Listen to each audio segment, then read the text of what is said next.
how many people... Oh, yeah, retired students. No. Well, we're all that.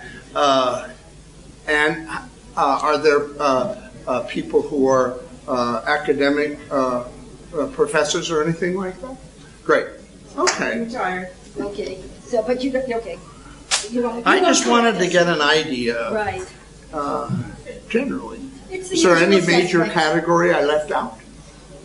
Okay. Employed. Workers. Employed. Right. Okay. Well, I guess, right. I should not have restricted that to union. Right. Good. Shall I close this door? I don't know. Hot, cold. It is hotter than hell. Unnoisy.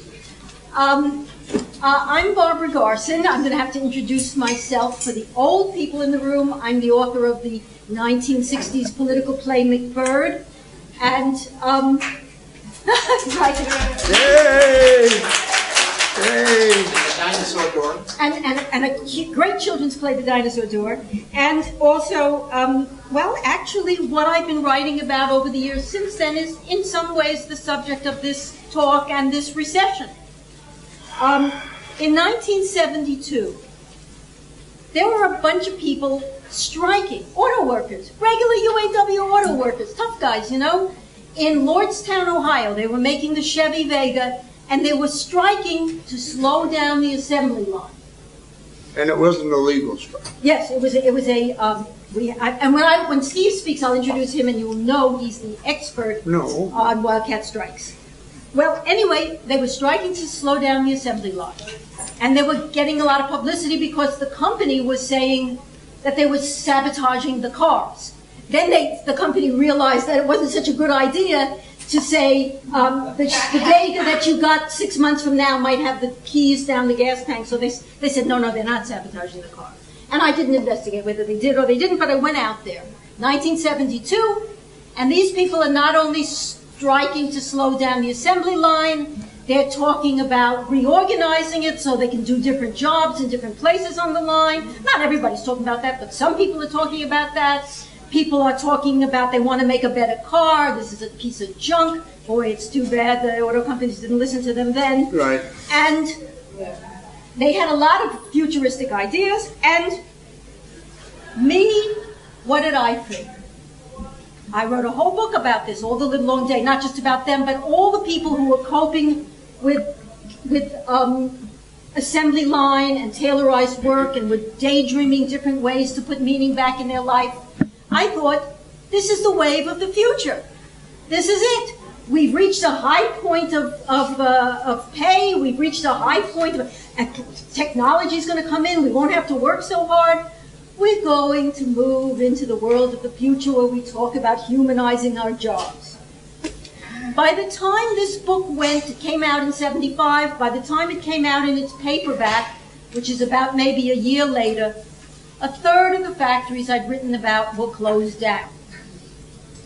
Well, at that point people would say about that, oh, but that's the Rust Belt, that's the old, but it's still going to be a world of the future, not the way they dreamed about it, but technology's going to, for the rest of us, for the brain workers. There was going to be the office of the future. Well, I went into the office of the future, and this time I wasn't quite so, naive about what was happening. And I saw that the office of the future was being arranged like the factory of the past, in a way, and I'm not going to go into that now because that's not my subject in my book, but a subject of this talk, in a way that would make those workers cheaper and more disposable, with keystroke counts and doing littler parts of the job. So this thing that wasn't that glorious future that I talked about, this thing that was really about down, not up, was beginning to affect white-collar workers too. In fact, just in that period, I remember that I was called up like an honor to somebody asked me if I would teach one course in playwriting. And that was, like an honor, like they would maybe have Arthur Miller do it, and maybe he'd get a little more, and I would get $2,000. And I said to myself, wait, they're asking me to be a scab. At that time, remember, nobody had heard about what's happened now. There wasn't such a thing as an adjunct exactly. This was an honor. I said, they're asking me to do this job for $2,000, And that was high in that day. I was getting an honor, it would be $1,500 or something. Wait a minute, I could be doing a whole professor's job for $6,000 and they'd have to pay him maybe $60,000. So this thing, this downward direction, was beginning to affect an awful lot of people at that time. Just the very time, and I definitely missed the mark, when we could conceivably have said, hey, this technology could take us in a very different direction. But it took us in the direction that capitalists saw at a time when their profits were going down. You heard all that stuff this morning. That's the morning's talks about that. Okay. But I just want to mention, without going through the kind of statistics you heard this morning, that I gradually, and for the next 30 years of my writing life, was writing about something completely unique in American history. I don't mean capitalists fighting workers, it's unique. But between 1820 and 1970, 1820, well, the records, this is when this record began to be kept. Between 1820 and 1970, income,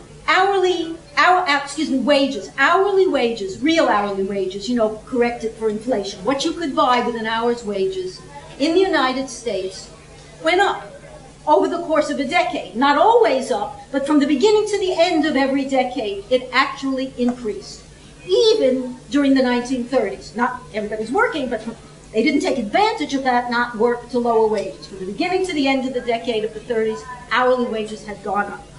150 years. It really is the period in which people came to America and knew you could have another life. It was hard. I mean, the downs were real. But it was a unique history, perhaps in the world. That history turned around without me really realizing it, even though I was writing a book at the beginning of that period, in 1970. From 1970 to now, wages have stagnated or gone down.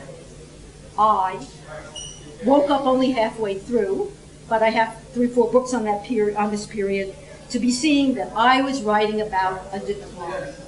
Now, if you were here this morning, most of the talks were more theoretical, more by economists, and so you got the picture of what happens when productivity goes up and a lot more stuff is being produced and wages stay stable or decline. You've got a lot of profit, you have to do something with it, and out of it comes these bubbles that we've been seeing. I mean, if you can't invest in something real, if you don't pay people enough to buy the stuff they're making, you've got to do something with it. And a lot of the bubbles, and we won't go into the details, are that. And so, I mean, to give you an example, a company like GM becomes GMAC, General Motors Acceptance Corporation. Formerly, they took in profits and invested them, or gave themselves plenty of money, shareholders, but also invested them in expanding their plants, whether it be here or overseas, to make more cars. They want to sell more cars. Or to make them more productive. Suddenly, they weren't going to sell more cars because they weren't paying people enough to buy the cars, but they had a bright idea. When GM became GMAC, I know what we'll do. Instead of paying them to make the cars, we'll give them money, we'll lend them the money to buy the cars. Well, that's kind of a good idea, but you can see it can only go so far. I mean, if you're not going to pay anybody any more money, and you're going to ask him not only to buy the car, but pay you interest for buying the car, maybe pay twice the cost of the car, how far can you go if he's not going to make more money? So they went from cars into GMAC, began to do mortgage loans, it began to do all kinds of things whose securitization bubbles you will soon be hearing about. Okay, that's the picture there. The picture that we have is downward wages. In a way, this bubble, that's their bubble, and more will be happening. And of course it affects us all. But in a way, if we get out of this recession just following the pattern we came in with, namely this decline that I've been talking about, obviously we're going to have more and more bubbles, closer and closer together. What is the answer? The answer, the effective answer, I'm afraid to tell you, is actually right in this room. I know, it's sad to say, but we're going to be talking about some of the fight back that's happening. Because without raising the share that we get out of this, whether we do it through capitalism or we overthrow the damn thing and do it the way people were talking about in the 60s, you're going to have more and more votes. And that's what I feel I'm looking at. I'm looking at a financial crisis that's just up there and otherwise a continuation of what's been going on. And so I'm going to talk a little bit about the fight back. When I heard, for instance, about the Republic Doors and Windows people in Chicago, I went there. Michael Moore went there. You can see a little bit of it in his film. It's not a coincidence that we both went to the same place, and it's not from laziness or copying each other. Went to the only place we heard about, unfortunately. And that Republic Doors and Windows thing was wonderful. It had, first of all, it has the UE as its union. Tiny little union, and you have to say the extraordinary part about that particular working group, there was nothing that extraordinary about them, a lot of illegals, that makes it difficult, was that somebody had actually fought to bring in the UE, and that's a hard thing inside. You know, when you're working and you have a bad union, you have to throw it out. That is not a fun fight. And that's not a fight that you can get your members involved in very easily because they really don't believe it. They don't believe in a better union, and they don't want it, you know. They brought in the UE, and the one thing the UE offered them was one bit of counsel. What have you got to lose? That was the fighting spirit of the UE. What have you got to lose? And as a little union that was not attached to any other union, that was not part of supporting Obama and hoping he would do the change the way you started a union, the card signing thing, they had nothing to lose. And they wanted, what they asked for was the events themselves. Well, you're going to hear from Steve about another event, so you're going to hear about those kind of events on the scene. But these were very exciting. I mean, for instance, when the owner was thinking of moving or absconding, so to speak, closing the plant very suddenly, they saw equipment being moved out, and people who had never become active in things. I talked to a woman named Rocio, who, you know, suddenly, even though she had her kids, she had to bring her kids with her. They were in cars with walkie-talkies, like I'm telling you, trying to follow out where that stuff was going. This man was really stealing from the bank, because when he went bankrupt, it was these things that he was stealing to sell off from his own factory were really possessions of the bank. So they were doing things like that. 30 people decided they would not leave the plant when they were officially given their final paycheck. 30 had decided that in advance. They came in, they went to different places in the plant because, you know, they wanted to be far away in case they were shoved out by any means. All the rest of the people who knew about it but had not made that plan for various reasons, their wife was expecting them, they were defrosting a leg of lamb, and the illegality question, and they all discussed that, you know, what happens if we get arrested. Everybody stayed in. At the last minute, everybody stayed in. It was in a very unique period with the presidential election, etc. They got a lot of good publicity, so the police didn't arrest them, but rather the people who were worried about their immigration thing, in fact, saw that they could not only not stay out, but start coming in, you know. So it's everybody in the end, except for the people who were laid off at the time, though they were connected to the union. So it was a very exciting event. What they were asking for was, to begin with, very law-abiding, you might say, very not revolutionary. They were just, because of the way the law is written, you have to either give 2 months' notice when a factory is closed or pay people that 2 months in severance pay. Now, this man was stealing away from his factory and trying to steal the factory, too. So there was no 2 months' notice. Although, by the way, the bank had advised him at one point not to give the 2 months' notice because it was just money they would have, the 2 months' pay. Because it was money, they didn't advise him on the notice because he didn't give them the notice. But I won't confuse you. I'll write about it sometime. But anyway, so all they were asking was pay to which they were entitled. And by the way, there is no more law-abiding way to get that pay. There is a law that you have to give 2 months' pay or 2 months' notice. But there's no mechanism within the law to actually get the pay. It's not like Social Security that's held this way, or something where after the plant closes, the administrator comes in. And there is no way to get the pay. Suits are possible, but it's hard. Lawyers will only take the suits. There's one for Bear Stearns, for instance. But that's because the pay is high enough that taking all the Bear Stearns workers, these guys think they may be able to get a few $1 million. Here, this was not the case. So really, sitting in is your only way to get that pay if you're not giving it. But the radical thing was asking the bank for the money, saying, listen, you just got a big bailout. Give it to us. You now own the plant. The bank really had no obligation to give it to them. The bank gave in because of all the publicity at the time and because of the state officials who said, well, we'll take our money out of the bank if and blah, blah, blah. And it was the first time it happened, so the bank gave in. So in that sense, it was a radical event. And it was a victory. I mean, right at Christmas time, they got a $6,000 check, approximately $6,000 each for their severance pay and other money owed them. So for the union to be able to do that was already something. But then something else interesting happened. The workers, also on their own, without the bank, remember the bank owns the damn place.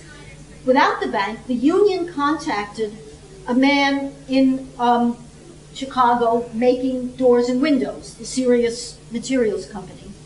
And they agreed to buy the company and agreed to buy it with the union contract, to pay union wages, not to hire everybody back, but not to hire anybody else, as they needed workers to hire these workers back.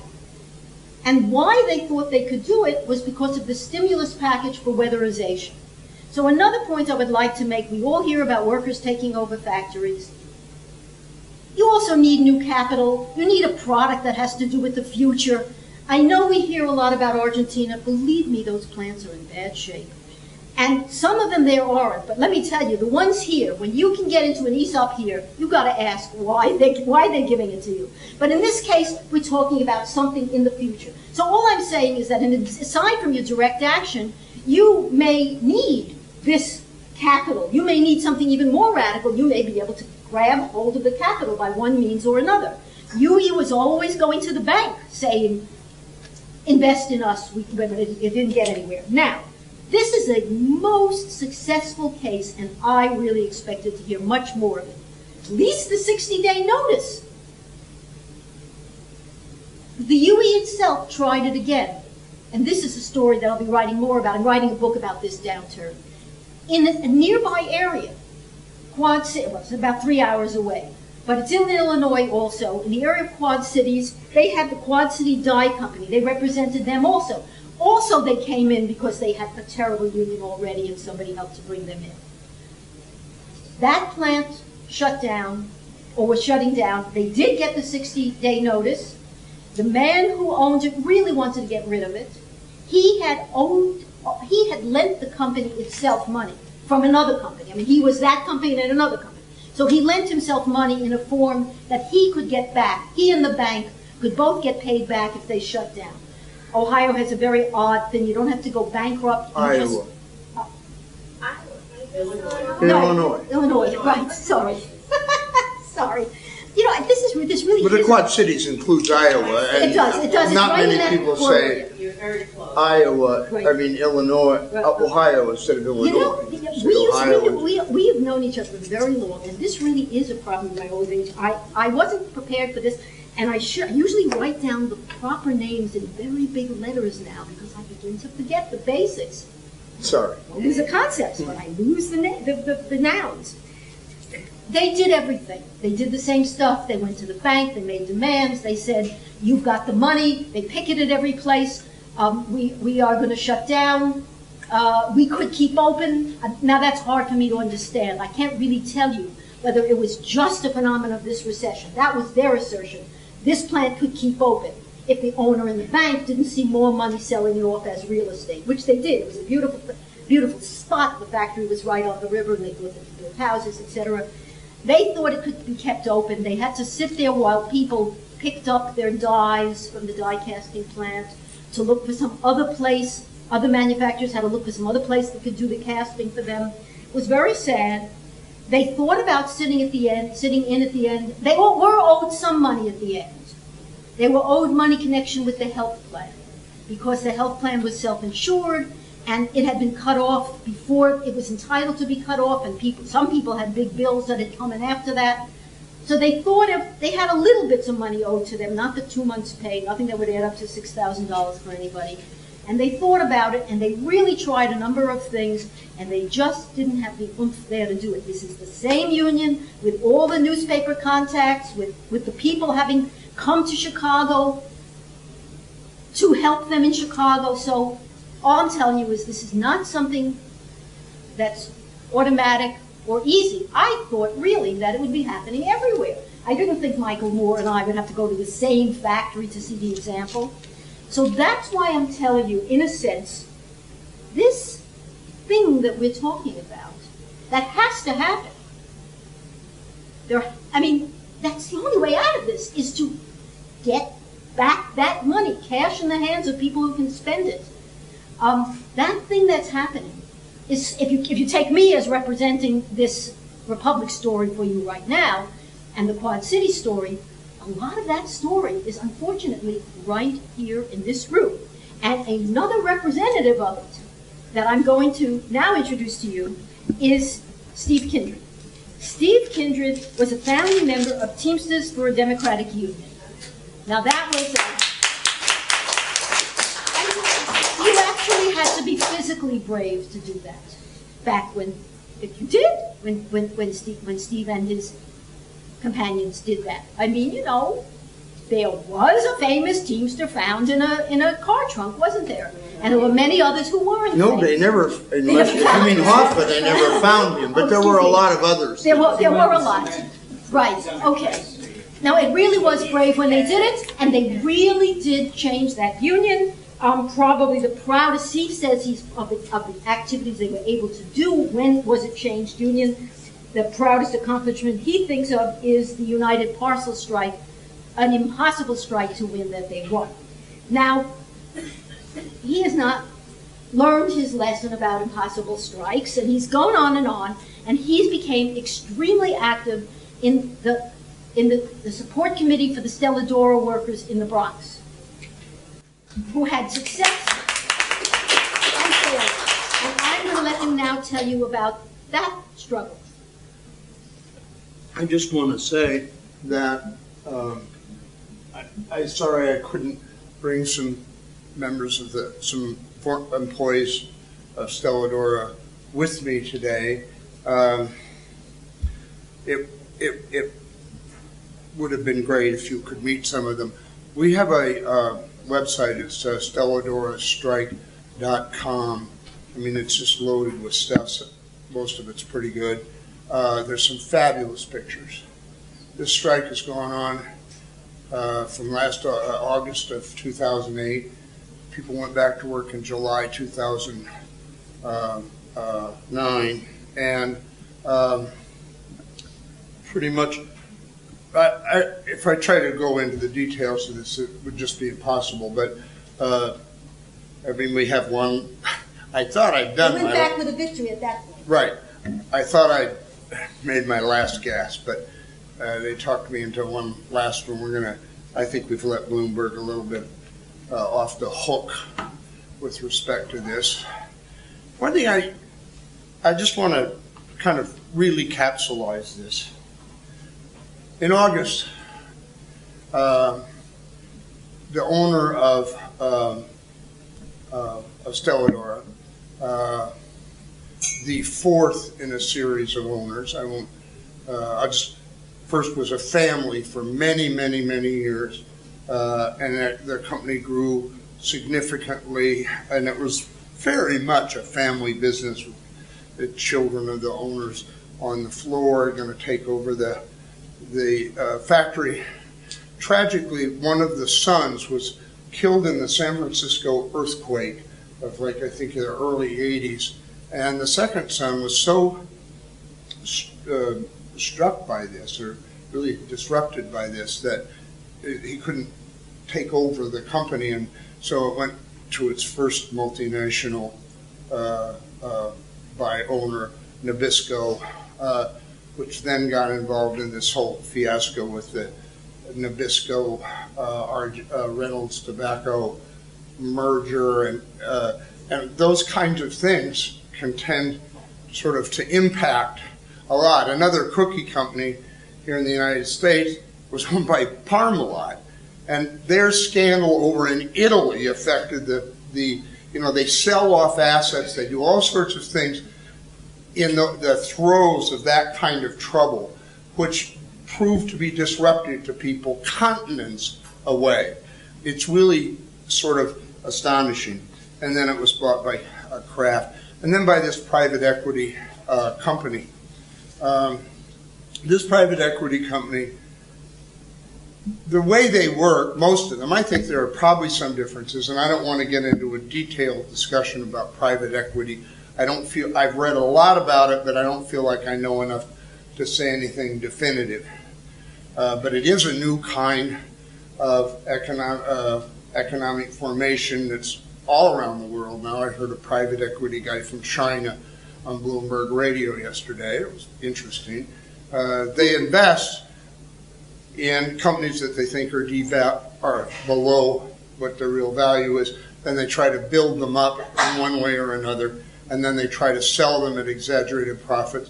And our pension funds, your pension funds, are probably invested in some of these things because they're looking to have some part of their fund in our pension money is invested in things that return a little extra to make up for some that return a little less. Now,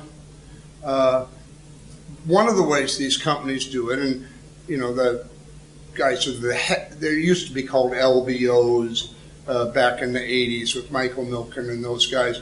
But one of the things they do is they come in and they cut the workforce dramatically. Actually, they tend to cut the management workforce, I think, probably at a higher percentage than they do the working workforce who actually produces whatever it is they're selling.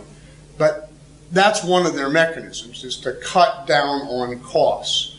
And the easiest costs to cut down on are the labor costs, and they can do that by getting rid of people that they regard as excess.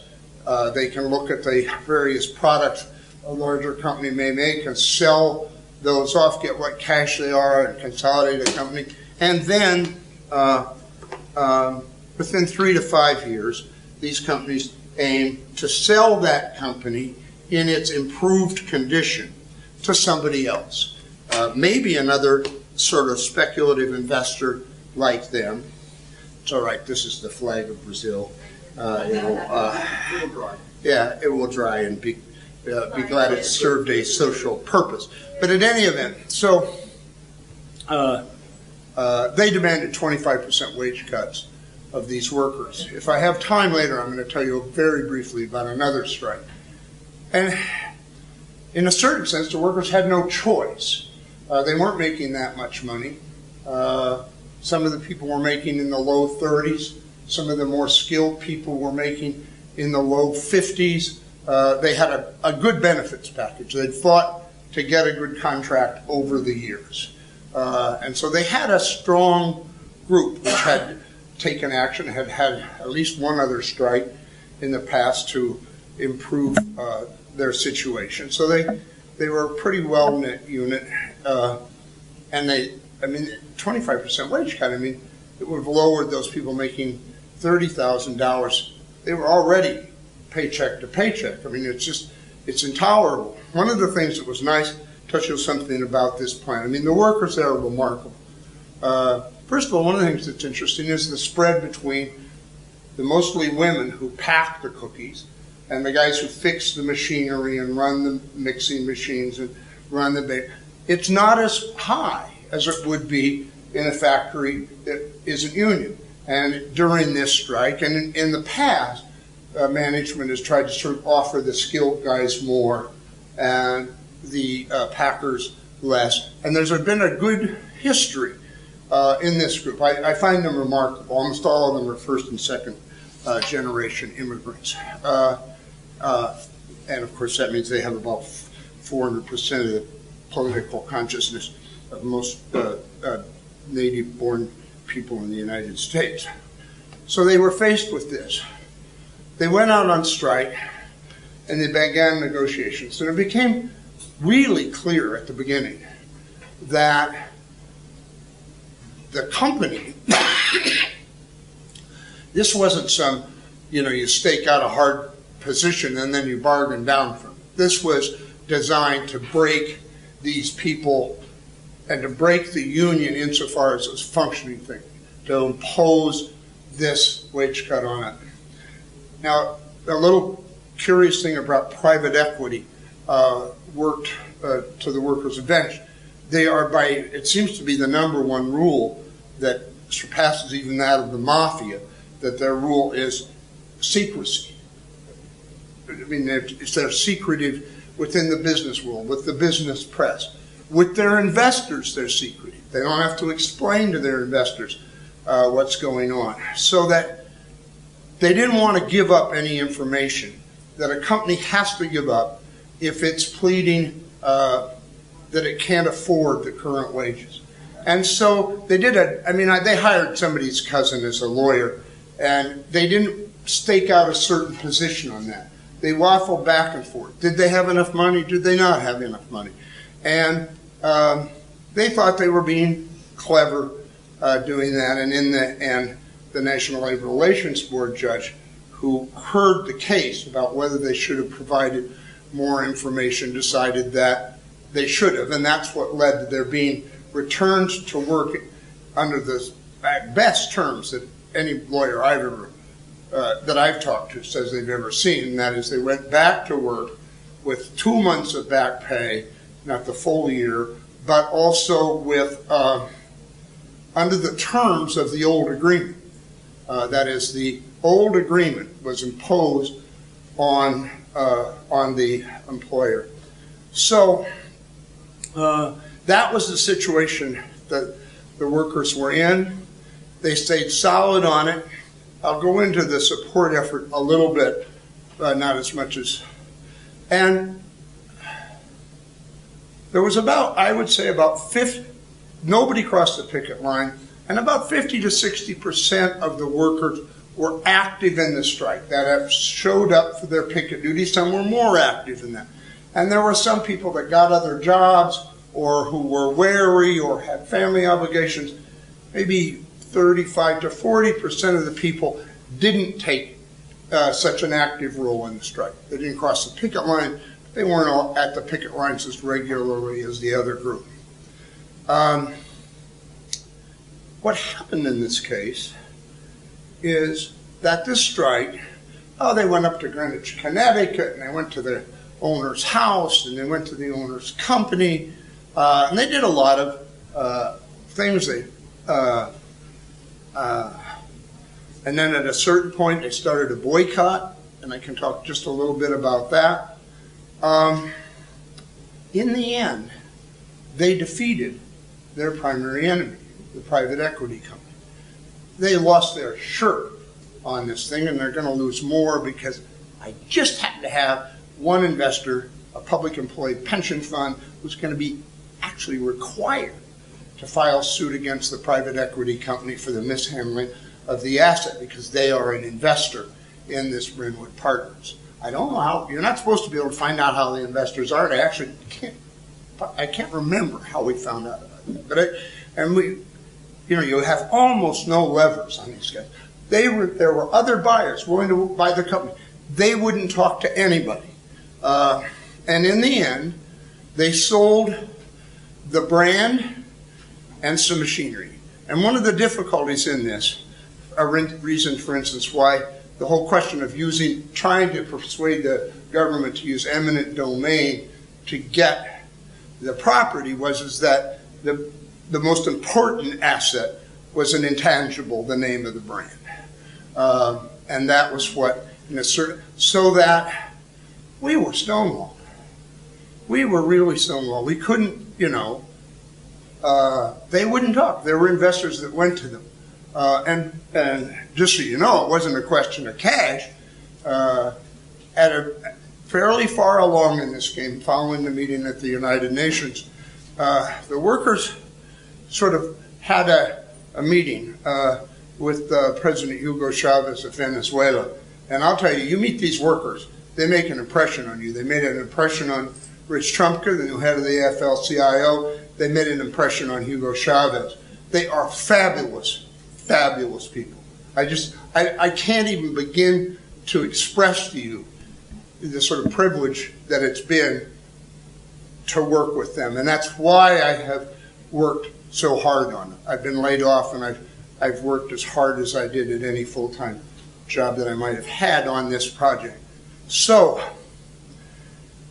and Citco did become involved, and because of securities laws about buying companies and stuff like that, we don't know the details, but they made offers, and they were also rebuffed. There was, when the brand moved from Brentwood Partners to this company that's going to take it over and move production to Ashland, Ohio, that was a tiny window of opportunity for us, because the brand was at least now in the hands of somebody who was behaving according to economic rationale.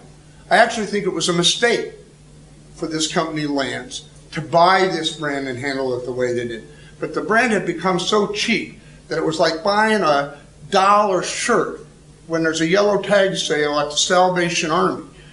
And it looks nice, and it's a nice shirt, but you don't ever think if you're ever going to wear it. And it really is a problem. This asset became so inexpensive in a way, such a small amount to various investors along the way, that they didn't think about what they were going to do with it. And Lance Company has an incompatible product line, which they cut regularly according to how much money they make out of it. And there are various legal reasons why that's true. I've learned a lot about a variety of businesses in this thing, but they're going to end up dropping this product. And we wrote them a letter, which I think made a very strong case, that what they should do is recoup their original investment by selling the brand back to us, and by then cooperating with us and making some money themselves by utilizing their distribution system to distribute this product. Because one of the things about, and this is something I can't go into, but it has to do with something else that's going on in our society, is that when there are things that are distinctive, if they are lost among many other things that are bigger but aren't as distinctive, like the chocolate chippy cream cookies, Oreos. Man, I'd say it doesn't take a genius to sell those things. Everybody's a potential buyer. That isn't true of these kind of cookies with unusual tastes and unusual textures that sell at Ormex. There are only 4 or 5 companies in the whole of this country that make these kind of cookies, and it requires a special process. And some other people who've tried to start baking them were unable to produce the quality needed. But we just couldn't get through. We tried getting it through some of their investors, other public employee pension funds, and we tried to put pressure on Goldman Sachs, which is a significant investor in that company. It has a gold plate. And by the way, people say it's notoriously anti-union. Well, it's anti-union. But most manufacturers in the United States aren't union. Just because it doesn't do any good to develop a sort of false picture. The private equity guys, they were evil. It'll take me time to figure out whether Lance is a well-run, smart company. It has a gold-plated list of investors, and it's grown steadily. Mostly up till now, it's grown by taking companies out of bankruptcy, where they're putting people back to work and instead of putting people out of work. They did that with the Archway cookie line and some other things. And one of the things they're going to discover is, they have never had a day's worth of bad publicity in their life. And I don't know how much we're going to be able to hurt them, but we're going to be like dogs nipping at their heels. And I don't know how often you've had a dog nipping at your heel, but it's not much fun if they won't go away. And we plan to do that on as low a effort basis as possible and as much annoyance as possible. And we do have contact with some of their investors and things. And we are going to start a boycott. We'd really rather not. We'd rather they came our way. But we will start a boycott, and we're going to try to do some innovative things in building that boycott. And we'll see. We've tried to do some innovative things in our strike support work, and we're planning to try and work to draw some of the lessons from that out. But what we came up against, Barbara said there was no way to collect that money. When the man has the deed to the property, there's no way under the U.S. Constitution, no matter how irresponsible he is, no matter how rotten he is to his workers, you cannot get it out of his hands. He's got it. It's the absolute. And by the way, that's not quite as absolute in some other countries. We came right up against the U.S. Constitution protection of private property, and it was a damn thing we could do. We could have the Venezuelan government trying to buy it for us, and we couldn't do it. And by the way, I'm going to stop now. I mean, I want to say a couple things now. This was a perfect strike in a certain sense. One plant, one highly visible product, one group of workers who were pretty together. We were in New York City, which has good where you can get good media exposure, where the labor movement is a little more active than they are in some places. And they didn't do too bad. By the way, I have to say a special thanks to the Professional Staff Congress, which organizes the professors at CUNY. They were our shock troops. It was fabulous. I mean, there's a political backstory to that, but that's not important. They were fabulous, and some other unions got involved a little too late. But it's been very interesting dealing with that. I'm not going to go into that in any detail. But it was perfect. We had an evil, clumsy opponent. We had a good lawyer.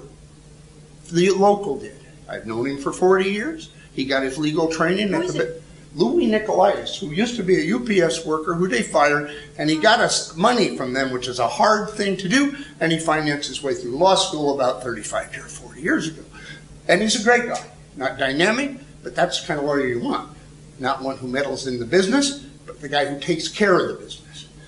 And we had a local union president who was a very articulate and Joyce Alston, president who stood behind her workers in terms of demands for concessions, even from new people that were coming in wanting to buy into the company. It's the BCTGM, the Bakery, Candy, Tobacco, and Grain Millers Union, and it has kind of an interesting history.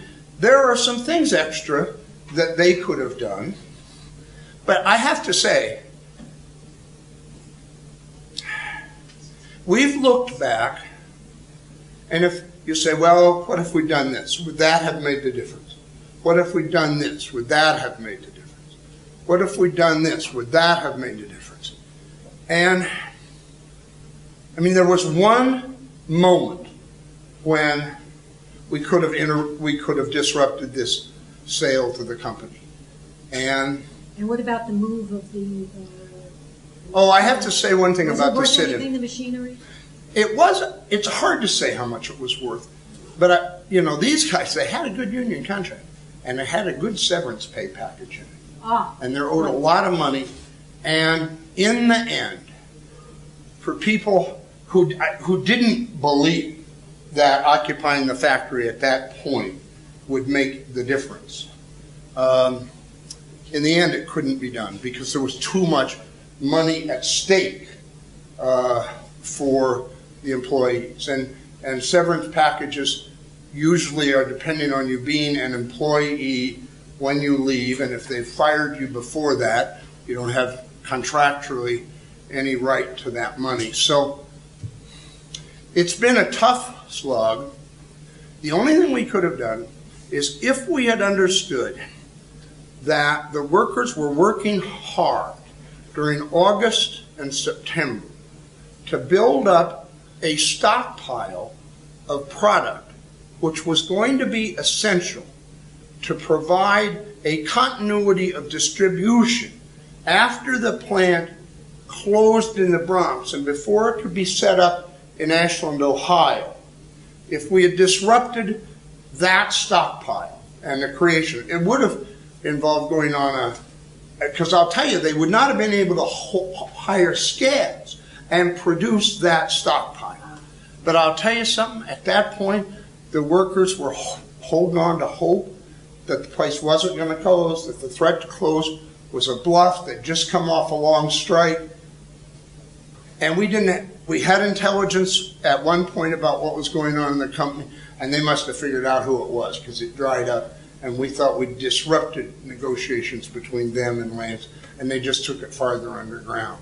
I wish, but I don't, that would have been a very tall order to know that, to convince the workers that they had to start fighting again right now based on an assumption, not a sure knowledge.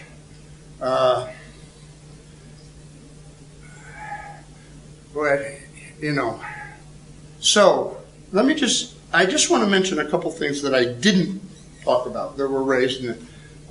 First of all, this company, Lance, I talked a little bit about them. I found them to be interesting. We also discussed, I had become entranced by the notion of organizing. I wanted the workers to have a seat at the table while we're talking to all these investors. And so I distributed a video on a tire strike in northern Mexico, at a town called Euskadi, E-U-Z-K-A-D-I, where 1,000 workers struck against the number 2 tire manufacturer in the world. And in Mexico, there's an old law which most people give up their rights to by accepting a severance package. Well, the severance package was so cheap, these people turned it down. They put a strike on the company, and in Mexico, if there's a strike on, you can't move machinery. And so they fought for 3 years, and they did it effectively. And in the end, Continental Tire, a German company, ended up saying, okay, we'll keep your severance money. You take the factory. The distributors of the tires, which were replacement tires, so they wouldn't be in business anymore if they were for new cars, but replacement tires, there's a higher market for in a recession. People are keeping their cars, and the one thing you don't want to do is run on bad tires. And on January 10th next year, they will have celebrated 5 years of successful operations of that factory as a workers' co-op. And partly because I just happened to know about that, the idea, I think it would have been perfect for Stelladora, but it was a completely foreign concept. There are almost no functioning cooperatives in the United States. There are a couple of 100% employee-owned ESOP companies that have survived the recession, interestingly enough. But although the Venezuelans, they didn't want to run this factory. So they said, are you ready to run this factory as a workers' co-op? And the workers, we just want to make cookies. But, if it had happened, that's what would have happened. And it theoretically could still happen now. And we're going to ask the number 1 person in New York who could make it happen. So how do we help you with Bloomberg? You were going to ask Bloomberg, what are you asking him? Even though I'll tell you, first of all, it is, the way we put it is, we think you'll agree it's reasonable for us to insist you do the best you can. We were slowed down in terms of putting Bloomberg on the spot by a number of things. Number one, people thought, what are you talking about? He's never going to do it. And of course that was true. But what we're asking him to do is, not so much in his role as mayor, but in his role of multi-billionaire, to call up one of the multi-millionaires who has a hold of the factory building and simply say, I'd like to have you as a friend to whom I owe a favor, and the Marlon Brando voice imitation is optional. They talk about the law in this country. Just remember that Alan Greenspan, who's that guy? What's his job? Well, as a private citizen, though, when long-term capital management was about to crash in Connecticut, he grabbed the New York bankers by their jackets and said, "Come on, guys, as a private citizen, I'm going to go bail that company out." There was no legal basis for it. Whether it violated any laws or not, I don't know. But we have one of the few guys in the world who can do the same kind of thing. And I think if you called up Lance and he says, "We'd like to have those cookies back here, and it seems like these guys have a good idea how that can work for you too. But if we can't make it work, I won't ever buy your cookies again. And I'll have to go public with it." I mean, I feel like it's just a matter of getting through some hard heads of different kinds in North Carolina and Greenwich, Connecticut. And that's what we're asking Bloomberg to do. And there's still time. The process that's going on in Ashland can be reversed. The trucks can come back to the Bronx. We'll reassemble the factory in Bronx.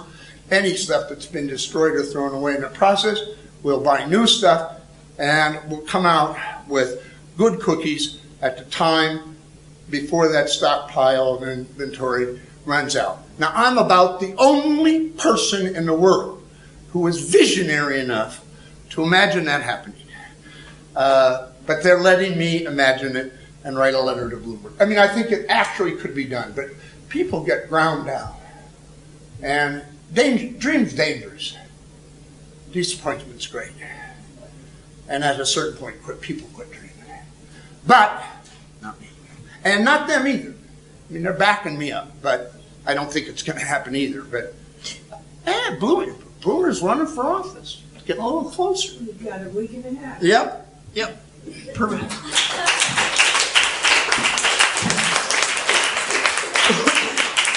Now, we don't have a moderator to tell you what to do and how to do it.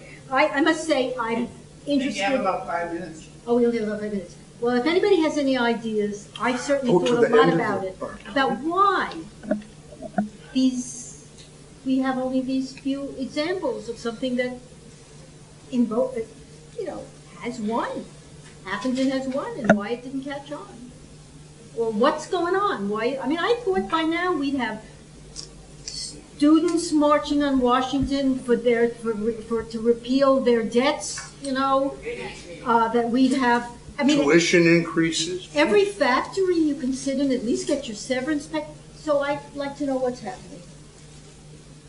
Oh, if nobody knows that, you can ask anything else. Okay. Well, I have my hypothesis, which is that a lot of people put a lot of energy getting Obama elected. Right. And in Europe, there are unions organizing marches and, activities in the street. There's all kinds of stuff happening. The French government has embraced the financial transactions tax. I mean, this is just unheard of. And they haven't had Obama. And I think maybe, it's that, maybe he's the hero, but... I think there's something to that, and I'll tell you why. Because, as I said, the UE is completely outside the responsible structure. They're not radical. Remember, there used to be a communist union, but remember, their communist part went back into the AFL-CIO. It's their non-communist part that stayed independent. They were also communists, but they didn't care enough about the communist part. But they're not anymore. It's long since passed. That's a long time ago, exactly. They're just independent.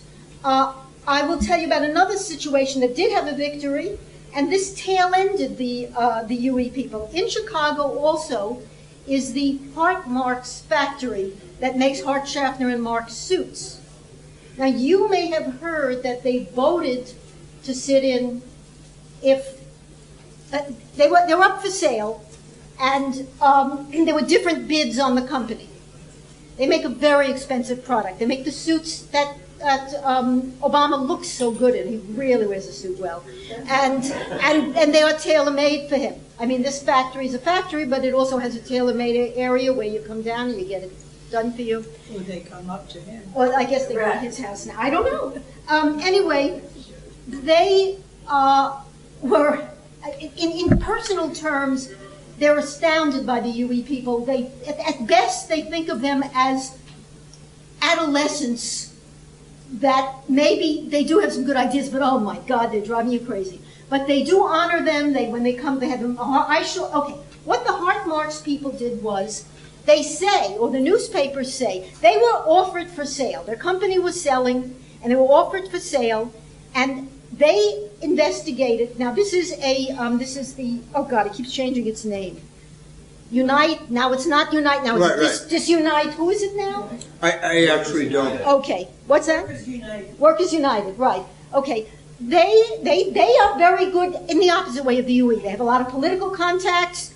They have a lot of staff to do research and stuff like that. They were able to investigate the people who were offering to buy the plant. They saw that two of the three, I think two of the three, they knew would keep the company in Chicago with them.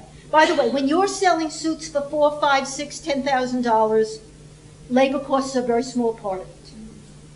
Of course, on the other hand, in this industry, as with Stella Dora, but even more so with clothing, the name is the product. There's no reason to keep it there, but there's no reason to move, in other words. You can buy the name and make it any place in the world, but since it's a $10,000 suit, or $4,000 for some of us, there are cheaper suits, you can buy it, and you can buy it. By the way, there's a outlet next to the factory.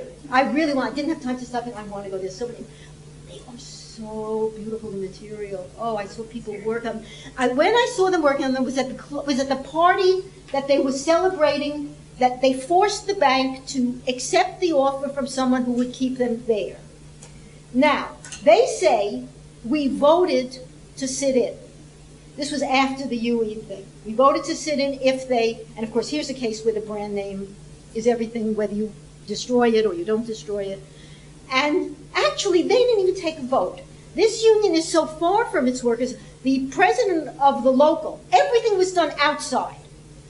At this closing party, many people were still working. I mean, at the celebration. And they even had free food. And I wondered why these people don't leave their thing and come to the celebration. I mean, half the workers came to the celebration, the others didn't. And somebody told me, we're on piecework, you know? I mean, come on. Anyway, they're not in close contact. All the negotiation was done by the people outside the factory. And they had a little few meetings inside.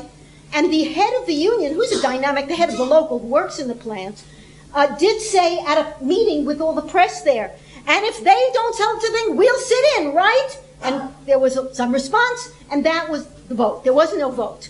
And I asked somebody in the local, would they have sat in? And he said no. And you know what he said? Not in the local, in the office. And he said no. And he said the stupidest no. He said, well, you know, they all talk different languages. They're Chinese and they're Spanish. I don't think you could ever have gotten them together. Nonsense, because just walking around the plant, everybody told me. If they told me to, I would have. That's not a good response either, but I'm sure they would have. They really did, you know. So what I'm saying is they tail-ended this. But they were able because they had a very expensive product. They were a different kind of union. And the assets they have are great, too. I mean, the bank knew that it was under pressure from people all over the state. From one of the Heart Marks workers is actually a congressman, a national congressman, not a state congressman. So they were able to bring a lot of pressure on the bank to accept only that offer which was acceptable to the union. So that's another example, and not an insignificant example just because it didn't have a sit-in. Or just, but it's a different kind of union. It's not a union that puts its emphasis on enabling the workers to be able to do this stuff, but it does certainly deliver for them. It's not a union that makes deals, I'll get something and you don't get it. So that's another example. The demoralization that we see around us, but it's part of what you said, that a lot of the things that the UE doesn't have is don't rock the boat. I mean, people are very, very, you know, but I should think, after Obama did nothing about the card check thing, I would think that maybe it didn't matter, but I think it's a lot what you say, and not so much in the area of the unions. I'll tell you where I'm noticing it more. We have to wind up. Okay, something like the weatherization stimulus. The people, now that there's money coming through, I've been writing about it, and when I go to